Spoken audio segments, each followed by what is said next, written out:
Ah, ọmọ Yorùbá á kú oríire o, ìròyìn ayọ̀ rèé o. Ṣé mi sọ fún yín, tálágbẹ̀dẹ wa bá ń rí nǹkan kan ní ara rin, mo fẹ́ jẹ́ kẹ́ mọ̀ wípé ó ní nǹkan kan tá a fẹ́ yọ ńbẹ̀ o. Now, Ọlọ́run ti gbàdúrà wa, àdúrà wa ti gbà o. Ohun tá à ń torí ẹ̀ sunkún láti ọjọ́ yìí, Ọlọ́run ti bá wa sọ́ di pẹ̀tẹ́lẹ̀. Ẹ jẹ́ ká bẹ̀rẹ̀ sí ní ṣàdúrà fáwọn tí mo fẹ́ dárúkọ yìí. Nítorí àwọn ló jẹ́ kí nǹkan tí mo fẹ́ news tí mo fẹ́ bẹ́ fún yín yìí, mo fẹ́ lè sọ pé Ọlọ́run ni o, Ọlọ́run ni.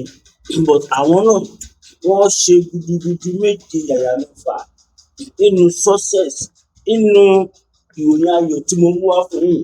Alákọ̀ọ́kọ́, ẹ bá wa dúpẹ́ lọ́wọ́ bàbá wa Kábíyèsí, Ọba Ògúnwùsì, Ọba Adéyẹyè, Ọba Ẹniìtàn, Àrólé Odùduwà, Ọ̀rìngílẹ̀ Mìtìtì. Kábíyèsí o, ẹ bá wa dúpẹ́ lọ́wọ́ bàbá wa Ọọ̀ni of Ifẹ̀. Ẹ bá wa dúpẹ́ lọ́wọ́ bàbá wa Ọba Ràṣídì, Ọba Ládọjà, Ọba Olúbàdàn tìlú Ìbàdàn, Olúbàdàn of Ìbàdàn. Kábíyèsí o, kábíyèsí o, ẹ bá wa dúpẹ́ lọ́wọ́ bàbá wa. Ẹ tún bá wa dúpẹ́ lọ́wọ́ bàbá wa Ọba Olúgbọ́n, Ọba Àlàó, Ọba Francis, Ọba Olúgbọ́n, Orílegbọ́n. Mo sì kí bàbá wa Ọba Orílẹ̀-Kéta, Ọba Bàrígà, Ọlọ́wọ̀ ọ̀wọ̀, a dúpẹ́ lọ́wọ́ yín. A fi gbogbo yín kí gbogbo ẹ̀yin bàbá wa tá a mọ̀ káàkiri àgbáláyé. Pàápàá jùlọ àwọn bàbá wa, a fi wọ́n kí gbogbo àwọn lọ́balọ́ba royal father tó wà nílẹ̀ Yorùbá tá a wà báyìí. Torí pé kí ni wọ́n ti ṣe gudugudu méje yàyà mẹ́fà o. Wọ́n ti ṣe ohun tọ́pọ̀lọpọ̀ èèyàn rò pé bóyá kò possible. Wọ́n ti ṣe o, wọ́n ti ṣe. Kódà wọ́n ṣe débi pé kò wá ń ṣèyẹn nìkan gan ni bàbá Tinubu tún buwọ́ lù. Nǹkan méjì ni wọ́n buwọ́ lù. Alákọ̀ọ́kọ́, gbogbo ayé ló mọ ìgbà tá a ti ń pariwo fún state police. Bí mo ṣe ń bá yín sọ̀rọ̀ lọ́wọ́lọ́wọ́ báyìí, mo ní ayọ̀ láti sọ fún yín wípé wọ́n ti approve state police, tó túmọ̀ sí wípé Fúlàní tó bá wá láti Kaduna, Maiduguri, Katsina, nǹkan tí wọ́n bọ̀ wọlé bí wèrè, tí wọ́n á dá àwọn fámìlì wọn tó jẹ́ màálù, tí wọ́n á dá àwọn wọlé, tó máa foko jẹran, tó máa ṣe oríṣiríṣi àwọn criminal activities. Kò ní sí yẹn mọ́. Torí pé kí ni ó ti fẹ́ di regional báyìí. Wọ́n ti approve state security, wọ́n ti pass bill yẹn. Ìyẹn nìkan kọ́ o, ẹ tí ì gbọ́ nǹkan kan. Ọmọ Yorùbá lórí ìwà ẹkùn náà, ìwà ẹ̀kọ́ tó ti dé báyìí. Now, state police tí wọ́n sign yìí, ìwúrí ńlá ló yẹ kó jẹ́ fún gbogbo Yorùbá káàkiri àgbáláyé. Ká dẹ̀ tún dúpẹ́ lọ́wọ́ bàbá wa emeritus merited intelligent distinguished professor Adébánjí Akíntóyè. A tún fàsìkò ìdúpẹ́ lọ́wọ́ bàbá wa ààrẹ akọni Oòduà generalissimo Àrólé Odùduwà, ọ̀rìn gbogbo ayé mì tìtìtìtì, ọ̀rìn gbogbo ayé mì tìtìtìtì. Àtẹni tó fẹ́, àtẹni tí ò fẹ́, àtẹni tó náà ń fọ̀ọ̀sẹ̀ ní lórí, ẹ jẹ́ ká lù bẹ́ẹ̀ o. Now, ọmọ Yorùbá, wọ́n ń jí wa gbé nílẹ̀ Yorùbá, wọ́n ń gbé wa pa nílẹ̀ Yorùbá, wọ́n ń ṣe oríṣiríṣi fún wa nílẹ̀ Yorùbá. Mo fẹ́ lè sọ fún yín pé ó máa tó gbóhùn gbàgbé. Nítorí pé kí ni lẹ́yìn tí bàbá Bọ́lá Ahmed Tinubu tí wọ́n pass ọ̀rọ̀ state security, ẹ̀yin ká máa wò pé kí ló special nípa ti mẹ́wàá special. Ọmọ Yorùbá, mẹ́wàá ó special. Mo mọ̀ fẹ́ lè ṣíwájú rẹ̀ ní ìfẹ́ fi donation níbi ìṣíwájú. Torí pé kí ni egun láti kẹ́yìn ìgbàlódé. Ọmọ Yorùbá, a kú oríire. Ẹja bẹ̀rẹ̀ sí ní kí ọwá kú oríire. Ẹja bẹ̀rẹ̀ sí ní jẹ́ kí o bá yé mọ̀ wípé we want state police, we want to help. Now, lórí ọ̀rọ̀ state police yẹn, ẹ wo àtìgbà tí àwọn èèyàn ti ń pariwo ẹ̀, tó jẹ́ pé ẹ́rà àwa tá pariwo Yorùbá nation, ẹ́rà tiwa yìí lọ́lọ́run wá ṣe fún. Ọlọ́run ṣe àdúpẹ́ o. àní jọra wa lójú bó ṣe bá wa ṣe tí state police bọ́ sí Ọlọ́run Olódùmarè bá wa ṣe kílẹ̀ Yorùbá dá dúró bá wa ṣe kílẹ̀ Yorùbá dá dúró àti wọ́n fẹ́ fásitì bẹ àgbà Bọ́lá Ahmed Tinubu àwọn state police tá à ń sọ yìí àní kẹ́ gbé pump action fún wọn o ẹ jọ̀ọ́ nítorí Ọlọ́run kí iṣẹ́ yín lè hàn dáadáa ìbọn tó bá kéré jù tó fẹ́ kọ́ gbé ní pé jẹ́ AK-47 AK-49 revolver RPG machine gun anti-aircraft AA tí Nigeria as big as Nigerian army anti-aircraft ní subordinate weapon wọn àwọn olóyìn burúkú tí wọ́n lè wà ń pa wáyé òun ní personal weapon wọn tẹ̀lé wọn arm tí wọ́n wà ọmọ Yorùbá state police ló dé ìgbésẹ̀ afẹ́fẹ́ gbogbo ẹ̀yin bàbá wa ẹ jọ̀ọ́ nítorí Ọlọ́run ẹ má jẹ́ káwọn Fúlàní tọwọ́ bọ̀ a bẹ̀ yín nítorí Ọlọ́run a bẹ̀ yín afọlọ́run tó bẹ̀rù àtàrí fi bẹ̀ yín ẹ má yẹ kó tọwọ́ bọ̀ o ẹ má yẹ kó tọwọ́ bọ̀ o ẹ má yẹ kó tọwọ́ bọ̀ o ẹ má yẹ kó fi ọwọ́ tún fún wa ní state police kó fowó sì gbà padà o ẹ jọ̀ọ́ nítorí Ọlọ́run ìyẹn bẹ́ẹ̀ lórí ọ̀rọ̀ state police àwọn kan fẹ́ para wọn kò kàn mí àsàmà fún èyí náà wò náà ẹnì bá bọ̀ kúrò ní Kánò ápò Kaduna á dẹ̀ wá sílẹ̀ Yorùbá á bẹ̀rẹ̀ sí ní á dẹ̀ lọ bẹ́ẹ̀ just like that kò jẹ́ kó máa ń bẹ̀rẹ̀ Yorùbá náà àwa Yorùbá we are civilized people we are exposed kò ń ṣe ilẹ̀ Yorùbá bẹ́ẹ̀ ká ti máa rí àwọn nǹkan bẹ́ẹ̀ tẹ́lẹ̀ ká lè wọlé ká dẹ̀ àwọn èèyàn wa lórí ilẹ̀ bí ẹni tó bá tún wá pa àwọn èèyàn lẹ́tọ́ ojú tó tún máa sá lọ kó tún máa dúró fún pé ẹni tó bá bí aláìyá ìjà kó wá mú un tó bá dẹ̀ tún mú un tẹ́ẹ̀bà ṣọ́ra aṣáájú ní police station rẹ̀ èmi sọ bẹ́ẹ̀ fún ara rẹ̀ ìyá dáhùn wọn tó bá mú sí police station kan before you know wọn á ní IGP interested in that case wọn á ní kẹ́ máa dúró ní Àbújá nígbà táwọn kan bá gbọ́ inú á dùn wọn á wo wọn ní yes ó lọ Àbújá ó lọ ṣe irọ́ ni ẹ mọ̀ pé tó bá tún gbé Àbújá wọn tún ti ju ọmọ tó ẹ̀wọ̀ ọjọ́ kìíní àná tí wọ́n wá bọ́ sí ṣiṣẹ́ nìkú more than 1,000 men ló wà present mẹ́ẹ̀ láì ṣe kọ́ bẹ̀rẹ̀ ìjà ìgbéra àwọn tó mú mi lórí ìjọ ẹ̀ wọ́n tó lọ fi gbé wọn dé Àbújá wọn ò lo aeroplane wọn ò lo private jet but àwọn eléyìí tá à ń sọ̀rọ̀ wọn yìí tó jẹ́ ọ̀daràn gbọ́ngbọ́ngbọ́ngbọ́n private jet tó bá lo private jet wọ́n á lo commercial jet ní sábàjẹ́ pam tí wọ́n ti dán ẹ̀yìn tẹ̀lé wọn ẹ ti wà ní ìlú bẹ́ẹ̀ ìlú tí wọ́n ti bí ọlọ́pàá tí wọ́n ti kó wọ́n ti dáràn tó wọ́n fi máa padà wá bẹ́ẹ̀ tí ó bá ṣe pé ó jẹ́ ìlú tó ti ní akọni bíi bàbá wa olóyè Sunday tó mọ̀ pé táwọn bá tún padà wá àjẹkún yàrá wọn ti máa jẹ irú àwọn gẹ̀ẹ́yìn ò ní padà wá mọ́. náà ẹ̀yin bàbá wa nílẹ̀ Yorùbá afẹ́kẹ́ dúró lásìkò tá a wà yìí afẹ́kẹ́ kóra yín gírí ẹ má fàyè gba gbogbo tó ti ṣẹlẹ̀ nígbà tá a gbọ́ wà ní wọn Nàìjíríà tá a wà ní ìtàkùn àti ìyáálé ẹ jẹ́ kí gbogbo yẹn kó lọ sókè lọ́wọ́. àwọn state police ẹ bá wa lù wọ́n dáadáa ẹ bá wa lù wọ́n débi wípé ìbò ń ṣe pé àwọn state police ọmọ wa mú àwọn èèyàn tẹ máa ní ẹ wọ́n là áùdù wọ́n là kíníkan ní ó ti gbé pẹ̀lú àpọ̀lù for the past 30-50 story ní gbogbo ìyẹn o ẹni tí òfin bá ti mú tábẹ̀ òfin bá ti bẹ́ lọ́wọ́ ó dáhùn fún ni. náà ẹlẹ́kejì ìbọ̀fin tó bọ́ sẹ́lẹ̀kejì ọmọ Yorùbá ẹ ti ń wò mí ràn ẹ má wò mí ràn ẹ fìfẹ́ hàn mí ẹ bá mi share fídíò yìí ẹ like ẹ comment ẹ drop opinion yín ẹ jẹ́ kó mọ̀ pọ̀wọ́ tí mò ń sọ lọ ń ká wa lára ni ẹ jẹ́ kí wọ́n mọ̀ wípé gbogbo ohun tí mò ń sọ ìlú lọ́kàn ní sọ gbogbo ilẹ̀ Yorùbá ló sọ ẹ jẹ́ kó máa mọ̀ wípé ìlú ẹkùn dandan ni ìlú ẹkùn fún gbogbo ilẹ̀ Yorùbá ẹ jẹ́ kó mọ̀ bẹ́ẹ̀. náà Mo sọ fún yín, mo nílé tí mò ń gbé wọ́n ti ta mọ́ wa lórí. Mo ní the support ènìyàn wa. Nínú bí 2 million plus, ìlú àbí níbi 2 million something. Owó tó kù tà wá by about 370,000. Torí pé réètì ẹ̀ máa ń lọ sókè máa ń wálẹ̀, kò ṣe náírà. Ẹ má wò mí ní ìrọ̀. Ẹ ò gbà yí mi ká o. Ẹ má jẹ́ kí ojú tì mí o.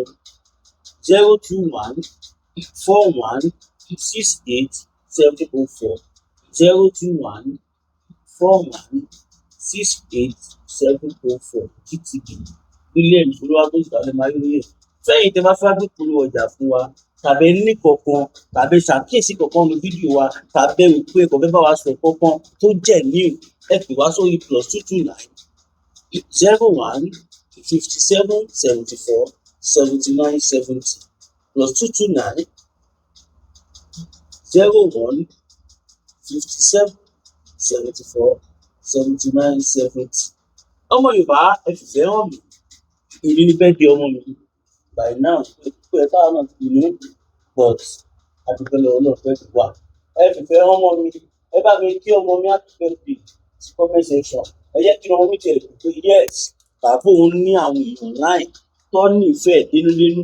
Ẹ̀yin tẹ́ bá dẹ̀ fẹ́ fi nǹkan birthday ọjọ́ sọ́mọ mi, ẹ̀dùn ọmọ mi náà sí confirmation máa wà. Because lẹ́yìn tẹ́ bá fún mi tán, personally máa gbé fóònù pé ọmọ mi kìí lọ́wọ́. Ẹ̀yin tẹ́ bá dẹ̀ ní ìdílé kan bẹ́ẹ̀ lágbára ọlọ́run tó bí wá sẹ́yìn. Náà irú ẹ̀kùn ẹ jẹ́ ká ṣe gbòòsà mẹ́sàn-án gbogbo fáwọn bàbá lọ́balọ́ba ilẹ̀ Yorùbá. Both Yorùbá leaders, elders, royal father, politician, everybody, they all came together. Wọ́n dẹ̀ ṣèpàdé, ìpàdé yẹn dẹ̀ sùn èso rere. Ǹjẹ́ mọ àwọn èso tí ìpàdé yẹn sùn? Ohun rèé. Ń tẹ̀lé rè ní tó bá yẹ ká sọ síta la máa sọ. Tó bá yẹ ká sọ àdìsọ́. Tẹ bá wù dáadáa, ẹ rí i pé mi ò ní sọ̀rọ̀ fún yín kó má rí bẹ́ẹ̀. Èyí tó dé ti gbọ́ ọ̀rọ̀. Kí la fẹ́ yín ni ká máa parọ́ fún yín. Ká bá ń parọ́ fẹ́ yìí ìyá àti bàbá mi. Yorùbá ò ṣe tán lẹ́bi. Tí ọmọ adé tán Yorùbá lẹ́ẹ̀kan, sọ pé ti lọ. So now, àwọn bàbá wa wọ́n kọ́ mọ̀ pẹ̀lú àwọn àìdíà kan. Mo wá fẹ́ kà síta fún yín. Mo fẹ́ kí olúwa kájọ tẹ́tí bẹ́ẹ̀ jẹ́. Àìdíà yẹn lọ bí 15. Màá bẹ̀rẹ̀ sí ní sọ síta nísìnyí.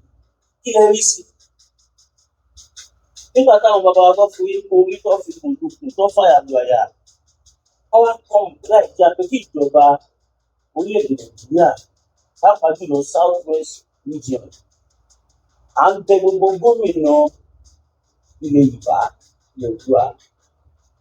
Ẹ gba ìwé ẹkùn láyè láti lọ máa ṣọ́ àwọn ọmọléèwé láti primary school dé university level. From crèche for public school to crèche. Nursery, even from public school to kọjá primary 1. Gbogbo àwọn crèche nursery kankan yẹn ìdààmú jẹ́ níwájú àwọn teacher public school. So now, ẹ ṣọwọ́pọ̀ pẹ̀lú bàbá wa olóyè Sunday. Bàbá Bọ́lá Ahmed Tinubu, a dúpẹ́ lọ́wọ́ yín. Ẹ ti ṣe gudugudu méje mẹ́fà. Nínú àwọn security vote tẹ máa ń san fáwọn gómìnà, ẹ ṣe máa pín sí 4 5. Bó tiẹ̀ jẹ́ ìdá kan kẹ máa bá a fún ìwé ẹkùn, kó máa fi establish, kó máa fi develop ìwé ẹkùn so that security network yìí á lè ṣiṣẹ́ kọjá bí táwa gan wù. Ká lè fún wa ní 100% protection. Lóòótọ́ olóyè Sunday gbèrú lọ́wọ́ anybody. But mo fẹ́ ká mọ̀ wípé kú iṣẹ́ ló mórí yá. Kú iṣẹ́ ló mórí yá. Tẹ bá wò dáadáa, nígbà tó jí àbúrò Pẹ̀kẹ̀lẹ̀ Mess ìyẹn Adélakú tó fẹ́ jẹ gọ́vùnà Ọ̀yọ́ nísìn.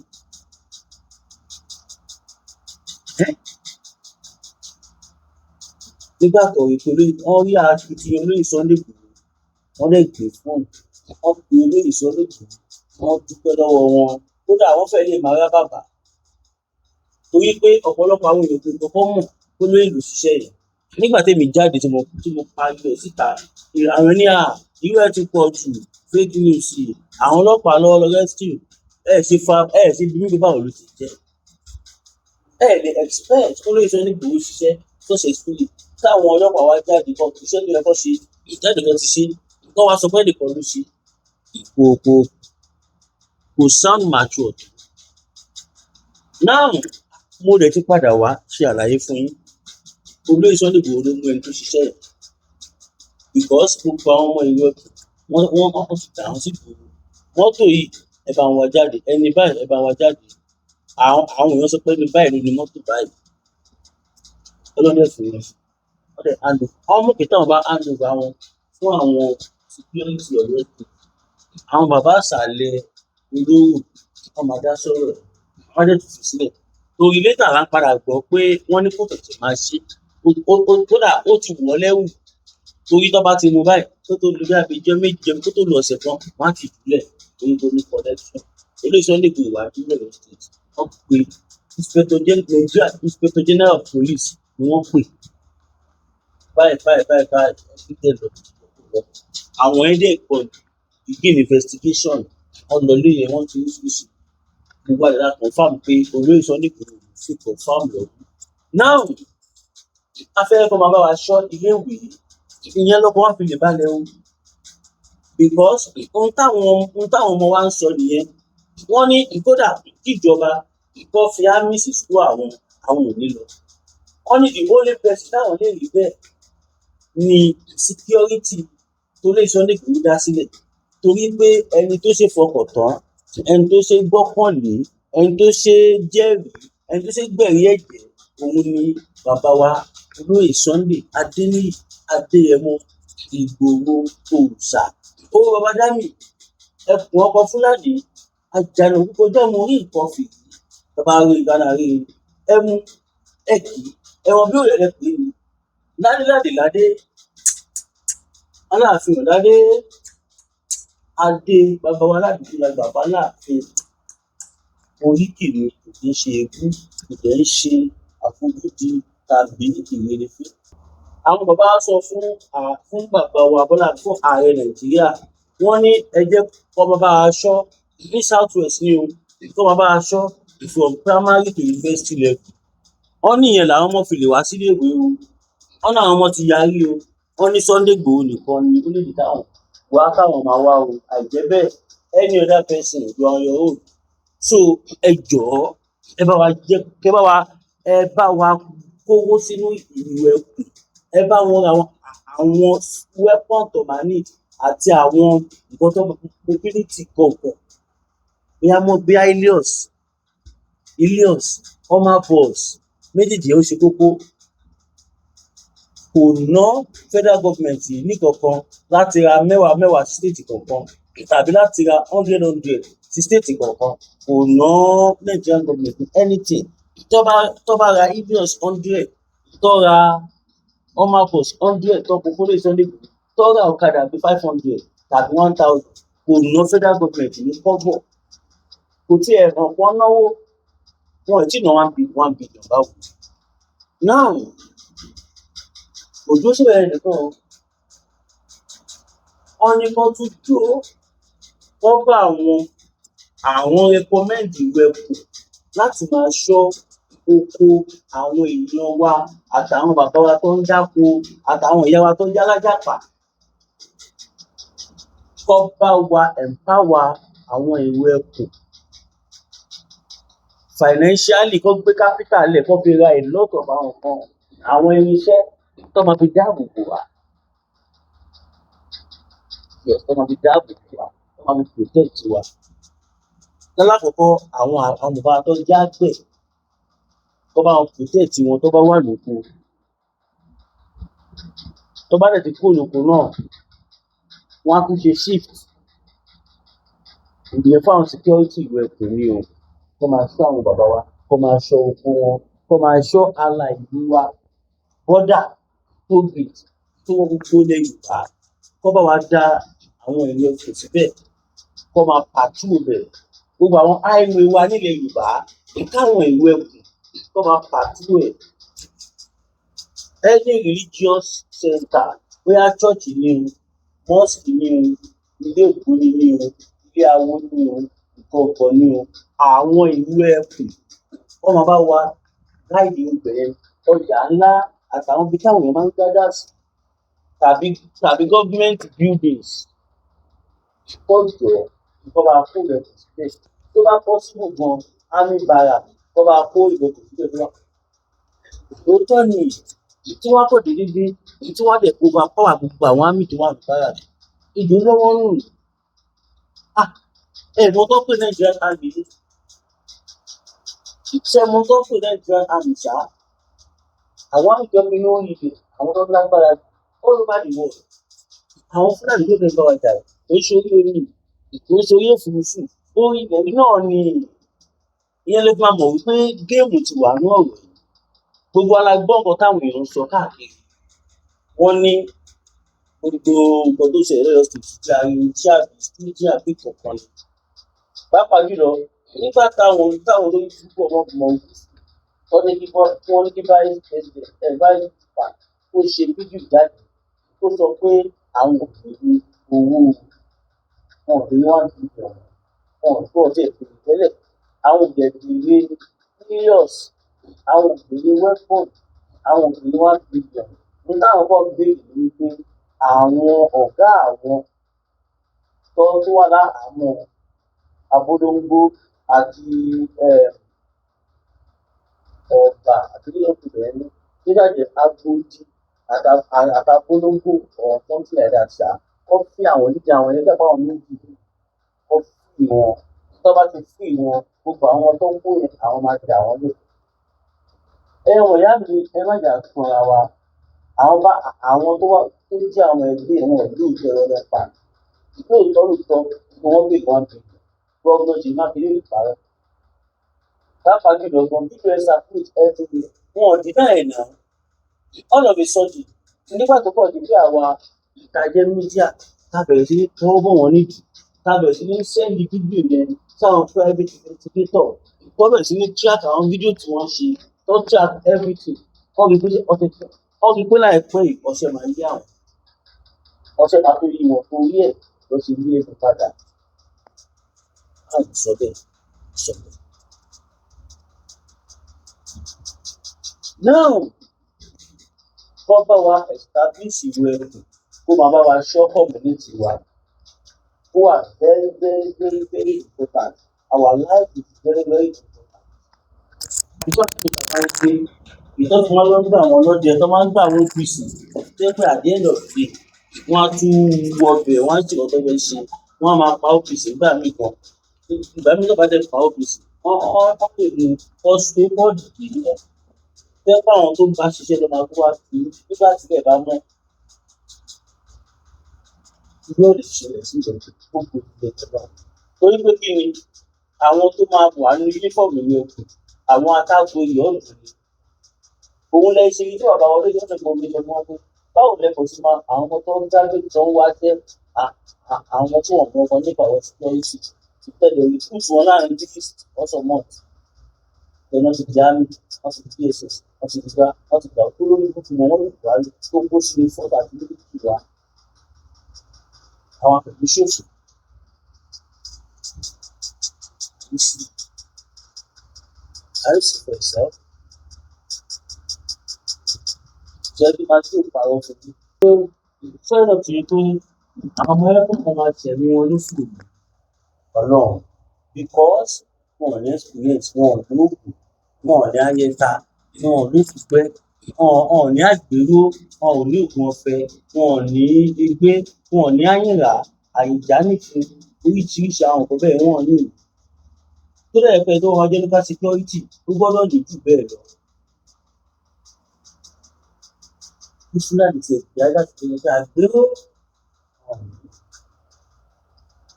Fúlàní fẹ́ mú ẹ láti ẹ̀jẹ̀ ìdíjú rẹ̀ gbà tó dájú àti àìtẹ̀sọ̀ máa gbé ìtábẹ̀ lè fọ̀n bí èlùbọ́. Kò sí tó ìgbà. Nípa àwọn tó ń lè ṣe security wà lè gbà àwọn tó ní ìdílé. Ṣé pé ọ̀rọ̀ tá à ń sọ pé láti ilé àpárọ̀ a sọ fún yín pàwọn ará bíi they are up to something wọ́n wá gba ilé wa. Ẹ lọ fídíò tí wọ́n put last àṣírí tí ń bẹ̀ gan ní conversation evidence níbi táwọn olóyìnbó yẹn ti jẹ́wọ́ pé ẹ̀ka tuntun tó rán àwọn iṣẹ́ oníkẹtọ̀ ẹgbẹ́ àtàwọn ìtàwọn ní bàbá àwọn owó sì ní máa di olóyìnbó Nàìjíríà and that is ẹni yẹn ìkùmọ̀ pé máa rí ìkọ̀nà ó ní ṣẹ̀ríà yẹn gbọ́dọ̀ wọ́ fún gbogbo ọ̀nà sọ̀tà ṣùgbọ́n tó dẹ̀ máa di lórí àwọn gbogbo Nàìjíríà because tẹ́ bá wò dáadáa ẹ̀rí pé àìtí ìgbà ṣẹ̀ríà irú àwọn mufti ẹranko mufti yẹn ọmọ ìgbìrà lásánlásán àwọn èèyàn tó dá wà tó jọmọ ìgbìrà wọ ìgbìrà tiẹ̀ ìgbìrà aláìbàjẹ́ ìgbìrà tó yẹ pé kò lè bẹ́gbẹ́ pé tọ́lá máa fi ní wọ́n bá ń jẹ kò tiẹ̀ wo kò kárùn àwọn èèyàn tó pa ìyẹn lẹ́gbẹ̀ẹ́ ẹ̀mí àwọn tó wò kí lè fẹ́ sọ ilé ayé dà ilé ayé báwo kí lè fẹ́ sọ ilé Yorùbá dà à ń pariwo pé àwọn Fúlàní ń pa wá wọ́n ń jí wa gbé wọ́n fi tipátipá bá wọn ìyàwó wa sùn wọ́n fi tipátipá lòpọ̀ pẹ̀lú àwọn ọmọ wa Fúlàní ní mi àti máa bá ìyàwó yín sùn ní á ní kẹ́ máa fàtẹ́gùn fún ọ kí aláìjà yín dà kí ẹ má fàtẹ́gùn tàbí tó bá ń fẹlẹ̀ pọ̀ wá lọ́rùn yín bákọ̀bákọ̀ ìbọn ló máa fi da yín lò pé ó di gbogbo àwọn ayé ìròyìn tán ìmí ìlú ọgbọ́n á tún máa dófù ọkùnrin tó bá jẹ́ gbé ó sọ wípé àwọn arábí wọn ò kì í ṣe lẹ́sìn ọkọ̀ fẹ́ fi ẹ̀sìn capture wa ni religion is part of their weapon Islam is one of their weapon nígbà táwọn bàbá ńlá bàbá wọn Usman fojú àwọn kan tún ti wá gan Usman fojú kan tó wá níbi náà wà káàbù ní káàkiri kan ìpàdé pẹ̀lú iṣẹ́ onítọ̀dọ̀ ọmọ sọ̀rọ̀ mo kàn mọ́ ni láti lè fi kí àwọn ọmọ mi kó mọ ibi tó wà kó mọ tó fẹ́ ṣe ibi tó wà kó mọ tó yẹ kó ṣe tó bá dojú wájú ibi tó wà. That's all for myself and my family. Yeah, for myself and my family. Ẹ̀rọ tìrà kí ni mo sọ ẹ̀rọ tìrà ẹjọ́ bá tìrà ojú pa tó jókòó mọ́ lásán ló wà lára ló jókòó ọ̀sẹ̀ àbí àgbà bí kékeré bẹ́ẹ̀ ẹjọ́ tó wà lára rí. Àwọn ará bí ìlú ọ̀hún ní kọ̀ọ̀kan wá bí àtọ̀ sí kan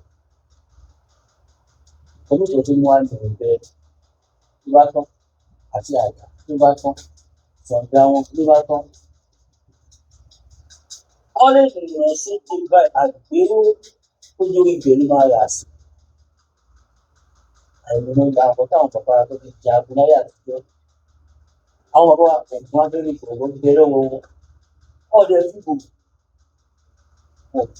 ìgbà lórí.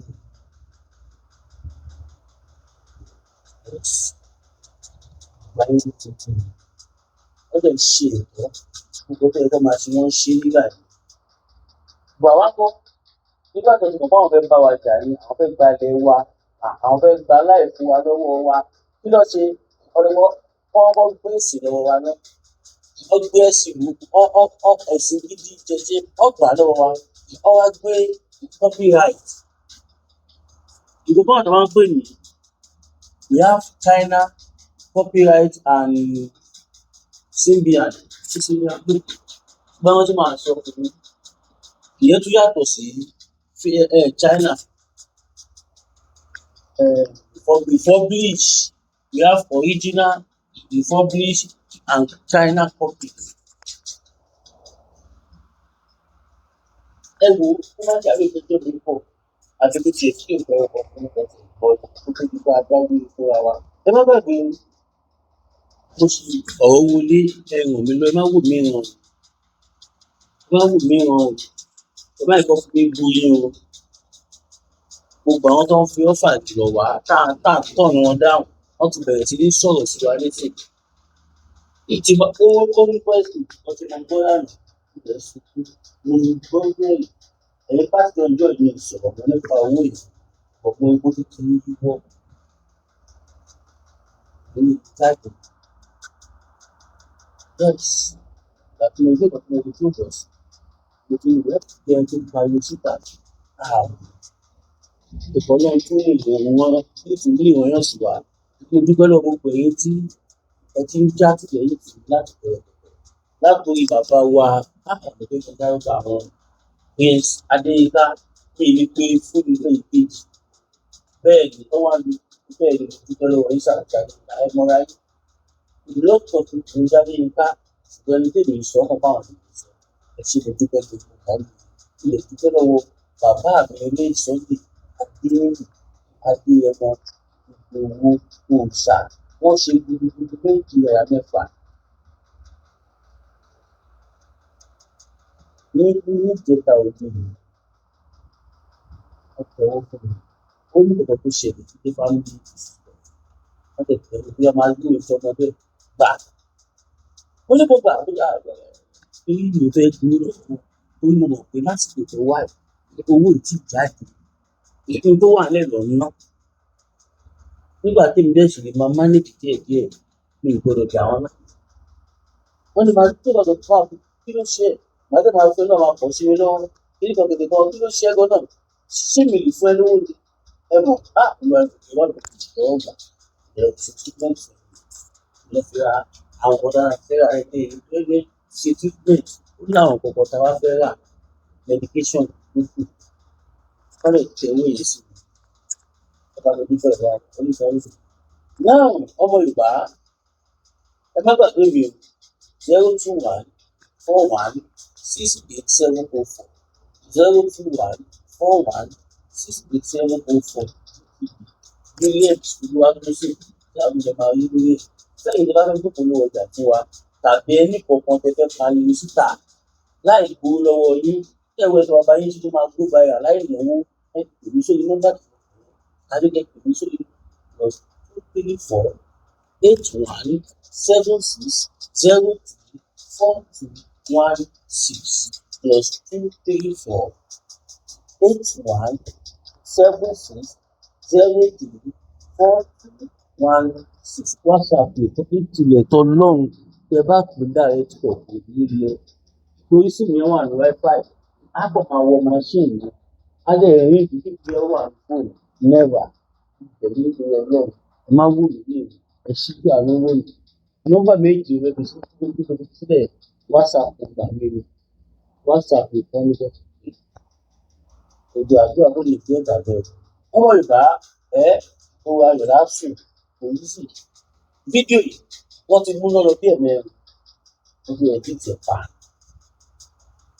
ẹ̀mẹ́rin ọ̀tọ̀ọ̀tọ̀ ló ti tú ìdíje bí ẹ̀ máa ṣe fídíò kan láàrin 6-7 hours ló ti wá jù tí mo ṣe support mo ní the standard desktop wọ́n lu akọ́nà ọ̀dọ́ nígbà kan àwọn àdàbàdà fún mi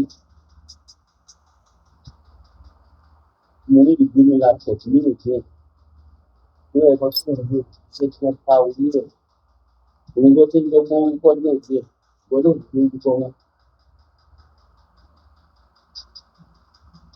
ìgbéni tí mo lò nígbà tí bàbá wa ẹ máa wò mí lóhùn òtútù àlówó nìyẹn God bless you all. I love you man sir. Thank you very much. Ẹ bá wa share, ẹ like, ẹ comment, ẹ subscribe, ẹ turn notification button ní. Tí ọba ṣe ń tilẹ̀, á lè jẹ́ pé ẹ̀wọ́ náà 1 to 3 máa ń kọ́ ọ̀rọ̀. Ìgbà àdúrà fún ìgbésẹ̀.